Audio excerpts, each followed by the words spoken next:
My impression of Beijing was calm.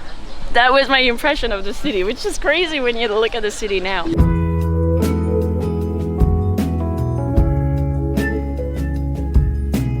Is that yours? Yeah. You look even cooler with the scooter. That's... I've been socializing now for 3 hours non-stop. You know, usually you want to recharge in between things. Yeah. You might have some very raw content coming from me. Here is about creating a safe space for people to be completely themselves. I feel that in today's society, we are very much competing. I am competing with the image that you project. So I see you as an expert, as a superstar on social media who does amazing content and has tons of followers, and I'm like, I don't have that. But I'm comparing who I am really and what I know about me, not with who you are, but with how I see you. And so if you show who you are really, then I can relate to you. And so you could be like, yeah, well, what's the point of creating safe spaces for people, and then it's just gonna be like whiny and just like cozy and people like kissing each other, like we don't need this, we need people really fighting. The reason why I feel it's important is because when we cannot relate to each other, it creates a feeling of loneliness.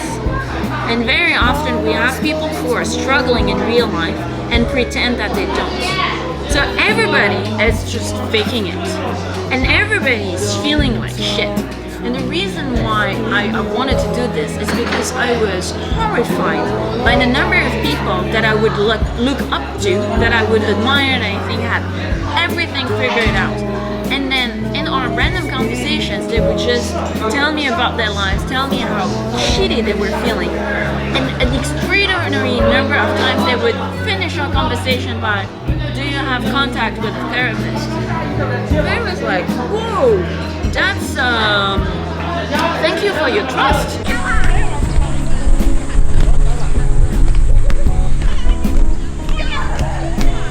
How did you come to this realization yourself? Like you understand that because people around you. But what about yourself? Like you have this understanding, awareness, so you can sense it when you talk with others. I think very often I feel that the majority of founders or people who are initiating projects are somehow answering their own needs. When I started there, it was definitely to help myself. It was at the end of 2016.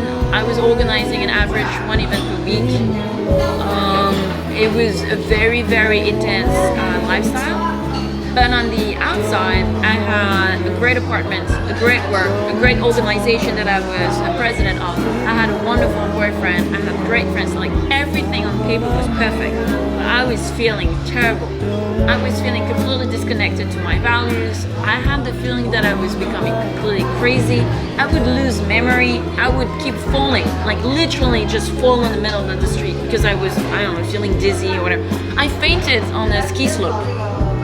Like I was skiing and I fainted and I hurt my head, obviously, and I lost memory for half an hour.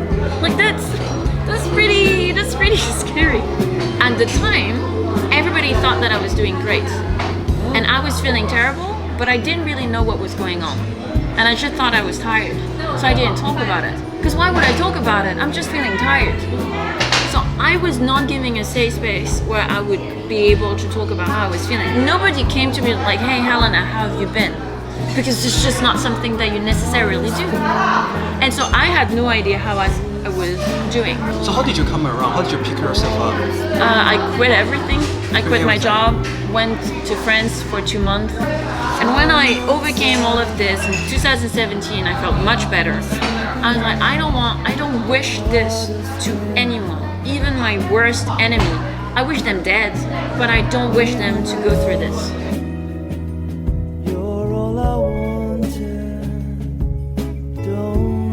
So there we're doing conferences, fireside chats, panels. We've been doing dinners, after work parties, games. So a lot of different workshops, different formats. In 2 years, we've had an average 1 event per month. That's incredible.